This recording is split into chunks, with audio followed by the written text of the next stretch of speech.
Hey everyone, welcome to the Dental Associate Edge, where practice ownership isn't a dream, it's a destination. I'm Dave. And I'm Sandy, and we're two consultants who work with dental practices every day, and we're here to help you find the pathway to practice ownership. Whether you're a dental student, whether you're associate, whatever position that is, we want to prepare you for that final step of owning your own practice.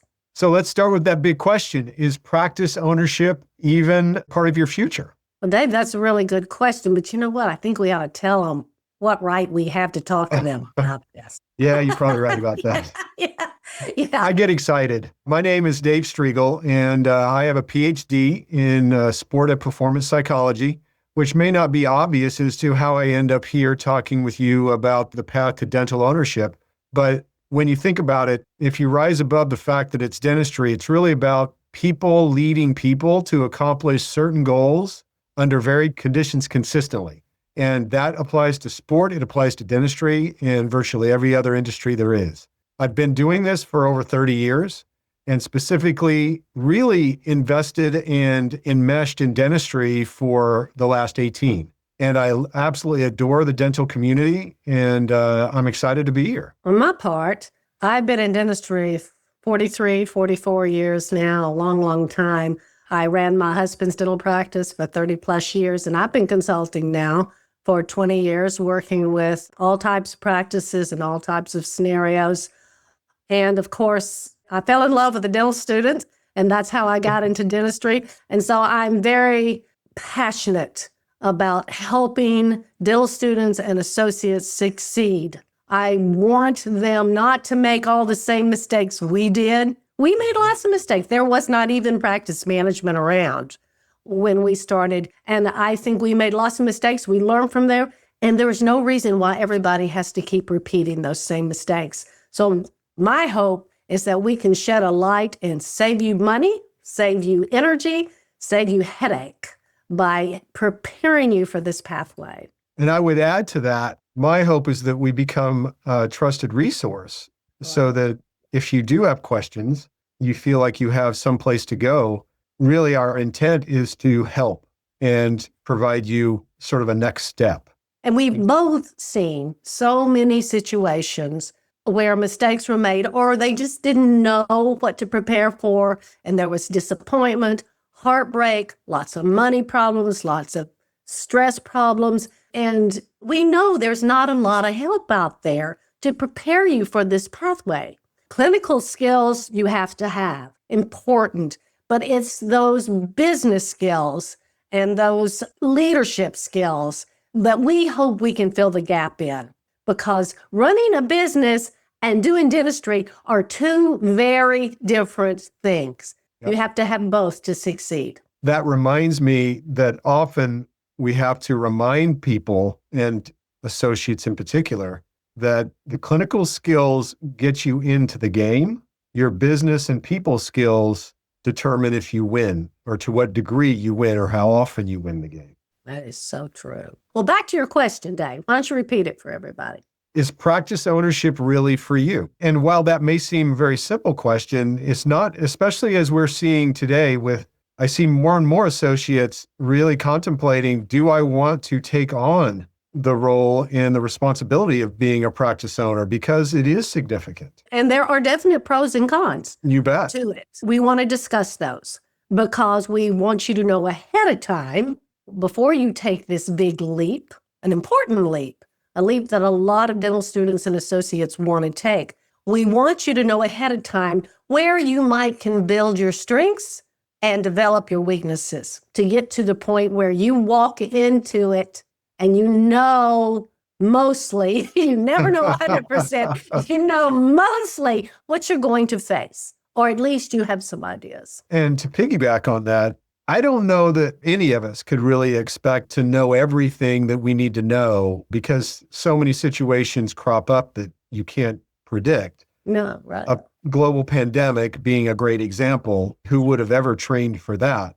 However, we want everyone to feel like, even if they don't know, a couple of things. Do I have some place to go to hopefully get additional information? And if I've got to make a decision in the moment, how do I do that? Is there a methodology or a framework I can use to at least make the best decision I can on whatever it is that I might have in front of me? Why don't you talk a little bit about the pros of owning a practice? Right. As you know, I've worked in a private practice for a long time. My husband's a dentist, and there are a lot of advantages. We could set our hours. We could set what days we wanted to work. If Bruce wanted to coach the little league team, we would mark off the schedule far ahead. You've got to think ahead so that, because you're booking out 6 months, you got to remember that. He can go and coach his little league team. You have choices as to what procedures you want to refer and what you want to do in your practice. Mm-hmm. You have choices on what materials and instruments and technology you want. Sure, it takes time and energy to pick these out, and it takes money, but you have the choice to hire and fire people that you want to work with or don't want to work with. These are huge life quality issues. And there are a lot of the pros. Can you think of some other pros, Dave? First of all, you're building an asset that grows. Yes. If you're an associate, you don't have an asset, you don't own anything. That's exactly right. And that goes along with your concept of controlling, your future. Do you want to put time and energy into something that isn't building value for you and your family? Oh, so true. And you get to take 100% home of the profit that you make. You don't have to share the returns from your effort with someone else. Exactly. As hard as you work, you get paid for it. As little as you work, you get paid for it. And one thing that came to my mind as you were discussing, the idea of coaching your little league team, that notion of maintaining balance. And many people would tell you that owning a practice erodes you the balance, but I find it doesn't necessarily have to be that way. It does not have to be like that. And part of it is really being organized with the various aspects of the practice that go beyond the clinical responsibilities you have. But to your point, Sandy, there definitely are cons to this too. Oh, for sure. As I alluded to there, more responsibility. You often can't just punch the clock and go home and leave it there. You have many more decisions to make. One of the things that I often find that associates and new owners tend to struggle with is the managing side of the people. How do I actually have a conversation with someone where I need to correct their behavior, or I need to find out why they've chosen to do something, or I need to ask more of them? How do I discuss with someone if they're asking for a raise? And all these things are absolutely doable if you've prepared. Exactly right. And of course, you have to carry the debt. Oh, there's that. Yeah. That's right. So you have got to have the right mind frame to be able to deal with that and manage that. I think you're right. I think it's the people aspect, the staff. But you know what? Even if somebody else owns your practice, you're going to have staff issues. You still have to deal with that.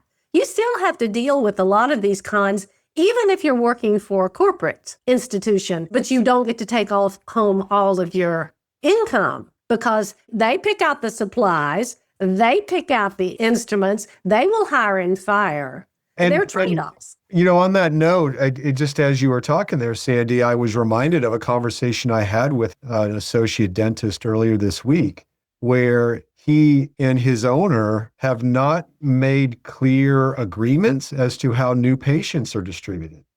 So important. That is so important. And the associates feeling like it's unfair as to how the new patients coming in are being divvied up between the two of them. Dave, that's a common problem I have found. And it is. And what does that mean? Okay. I think we all would agree that whatever the arrangement is, it needs to be, number one, clear. Yes. And ideally fair. Even though he's the first to admit that that's not my practice. He can decide however he wants it to be. That's right. And that's true, but that then means he can either set it up so it's unfairly weighted toward him versus the associate, or I know of owners who weight it the other way and they want to build up their associates' schedule. Right. So the associate's super busy before they focus on themselves. And then there's the middle ground. I've had practices where there are multiple doctors and it's just whose turn is it next? Yes. And so there are different ways that you can work through this notion of divvying up or dividing up the inflow of patients. But the fact that they had not discussed it is now Makes it creating resentment. problematic. And That's now he's facing the need to come and talk with his owner, which hopefully, he'll be receptive to. But the associate is nervous about it. Of course. Clarity is the key with anybody who's working together. I think you can ask any employee, if anybody wants to do good in their job, they want to know what's expected from them so they can exceed that. That's the whole role. So they can exceed that level and really feel like that they are shining and impress the people they're trying to prove themselves to. So no, clarity at the beginning, I just can't stress that enough. And don't think you can just do a handshake on these things. This is not the way to approach this. That's a great point. So many of these topics really do need to be put in writing. They do. And part of an associate agreement even. I can come back and tell you so many times when that particular part of the associate relationship has been forgotten or not done properly, and it has really taking not only a financial toll, but a psychological toll. Now, then let's touch on that for a moment, Sandy, if you wouldn't mind, because I think if there's probably one aspect of all of this that at least I see being a differentiating factor between being an owner versus an associate is the weight that owners feel as far as stress and responsibility go, that the decision-making is all on them. And they, meanwhile, believe and perhaps still do that ownership is the best path for them, but they feel overwhelmed because of the magnitude and the depth and breadth of the decisions that come at them on what feels like a daily basis.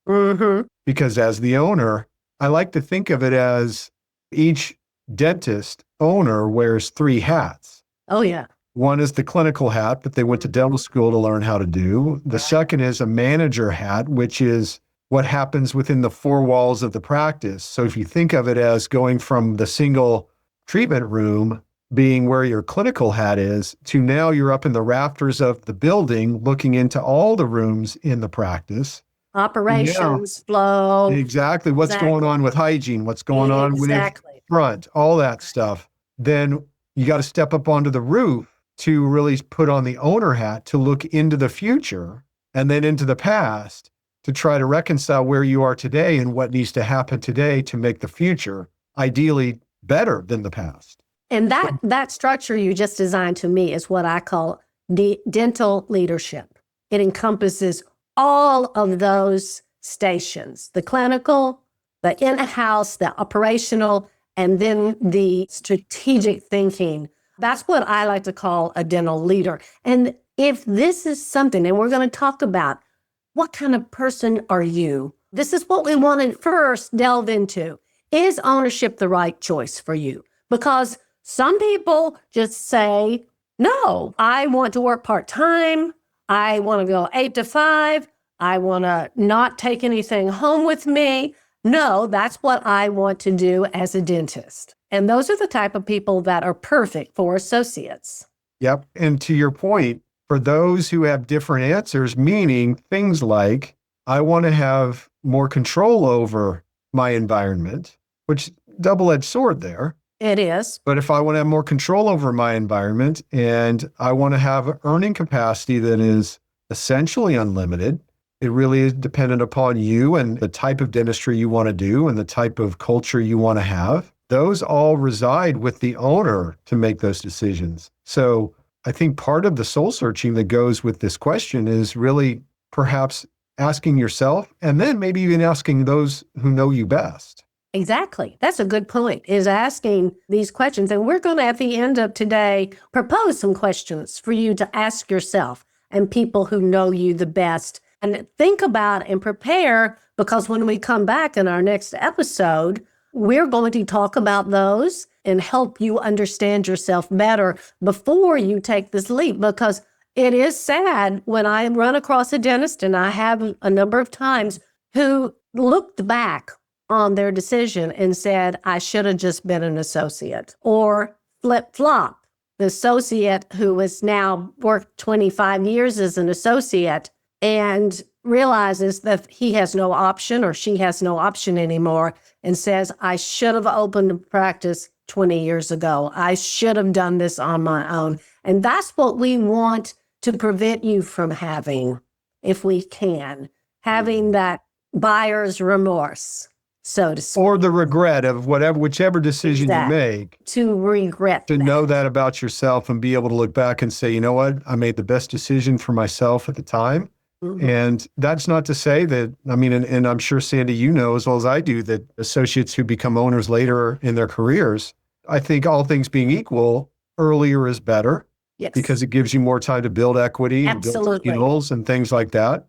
But that's not to say it's never, if you've been practicing as an associate for 8 or 10 years. If you're prepared. Before we talk about these questions we want them to ponder, let's talk about a little bit about what we're planning on talking about in our podcast. We have lots of topics for dental students and for associates to help them prepare for ownership. So share, Dave, a few of the things we're going to be talking about in our podcast over the time. Yeah. So the way that Sandy and I look at this is we have predetermined topics that we believe are important for associates to contemplate. And so that informs our curriculum, if you want to think of it like that. That being said, too, we also want to be responsive to what's happening in the environment around us, what's happening in the economy, and then questions that any listeners might have that come from any episode. So we're going to be nimble with this, but some of the typical types of questions would be understanding the process of purchasing a practice. How do you even know how to find a practice? And then how do you assess what it's worth? And there are different approaches to all those questions. Things like contracting. Mm-hmm. As an associate, how do you evaluate your contract? I can't tell you how many times on Facebook groups I see where associates give these stories about, oh my gosh, I've been at this job for 8 months now and this is happening, or I've been here for 4 months, I haven't been paid. And now just because you have a contract doesn't mean that the owner is going to follow through on the contract.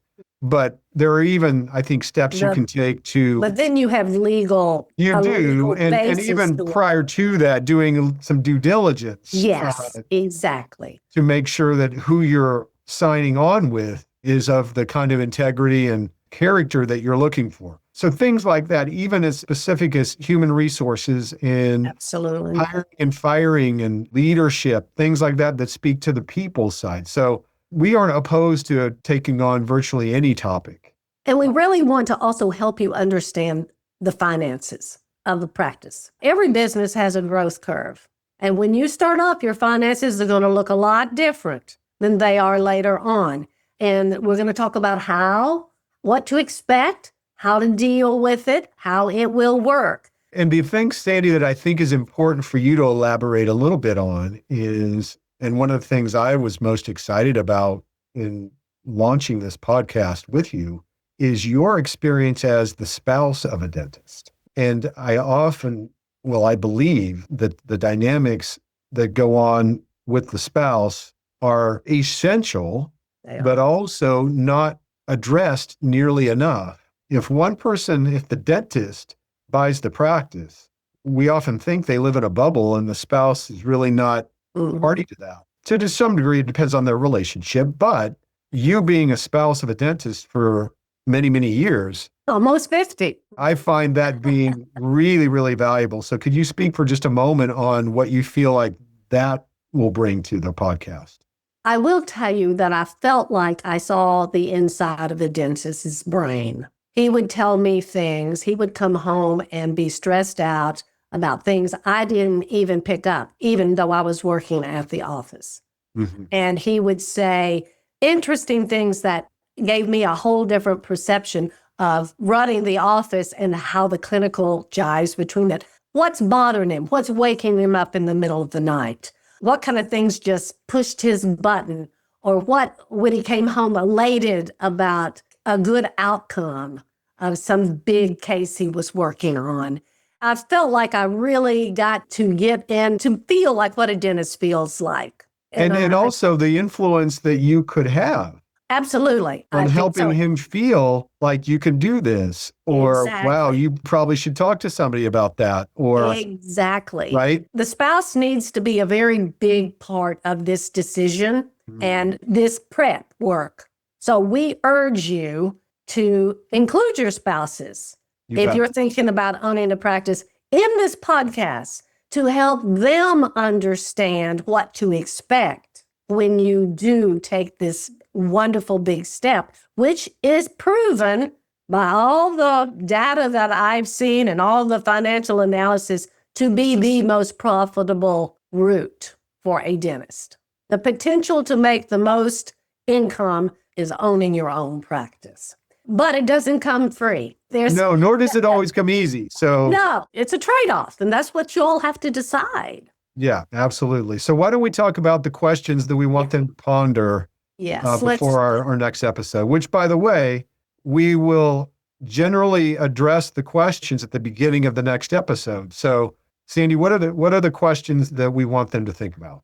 we want you to think about your life first. Okay, get a big picture of your life. You've got a 35, 40-year career ahead of you. Very exciting. Do you see yourself inspiring and leading a group, a team of people to accomplish your mission statement? You went to dental school. Why did you go to dental school? Why do you do what you do? Why do you want to have your own practice? What are your goals? And you inspire these people, this group of people, to work with you and help you and serve your community, serve your patients. Do you see yourself being the owner of that, making that happen to yourself? Is that something that's meaningful to you? Is it? If it is, this might be the right path. If it's not, you need to think about why. You need to think about whatever decision you think is the right path for you, why? Think about being 30 years into your practice and what you want it to look like right then. So that's the first question. The second question that I find is important for you to contemplate is, how do you handle debt mentally? As we all know, the cost of dental school is the highest it's ever been. It's not going to get it's not uncommon to come out of dental school with No. $300,000, $500,000 worth of debt or more if you're in a specialty. And that's before you contemplate buying a practice. And then there's a practice loan to purchase the practice. And in some cases, a real estate loan to buy the building that the practice is housed in. That sometimes is also an option. There are a lot of zeros attached to all these. And you have to be able to mentally reconcile with what those means, because at some level, it's a math problem, or it can be overwhelming.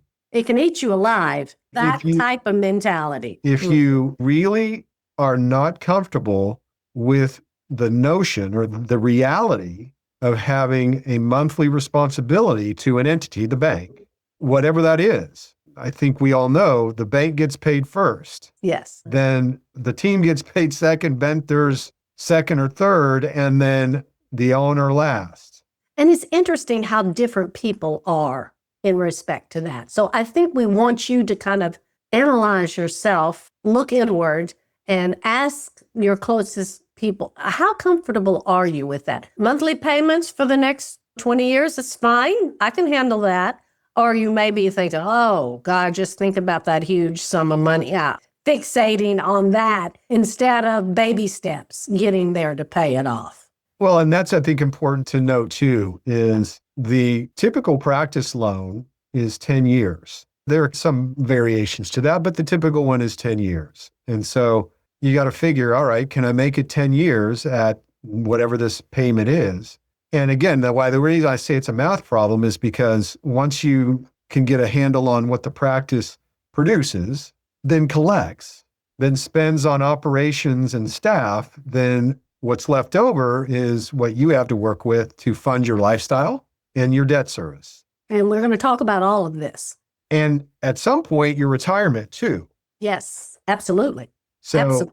These are kind of sequential steps to the financial management that goes along with buying a practice. So these are things that are part of this process. Exactly. And then the last question, so that's our first two questions. And the third question, do you want full control over your workspace, work environment, is a better way to put it. Is this something that that work environment is important to you? You want to shape it to meet your reasons for going to dental school or your purpose with your dental practice. If you want to shape this, I mean, it takes energy, it takes time, it takes effort, it takes training, but the results is something that patients value, and they value your friendships. They recommend you because they value what you have built. And if that is important to you, then this might be the right path for you to ownership. Now, we have a website where we have set up, and we're going to always post our 3 questions or however many questions we ask at the end of each of our sessions. And so you can, if you're driving or whatever you're doing, if you can't remember these or you don't have the time to write them down, you can just go up on the website. And what's the name of our? It's www.dentalassociateedge.com.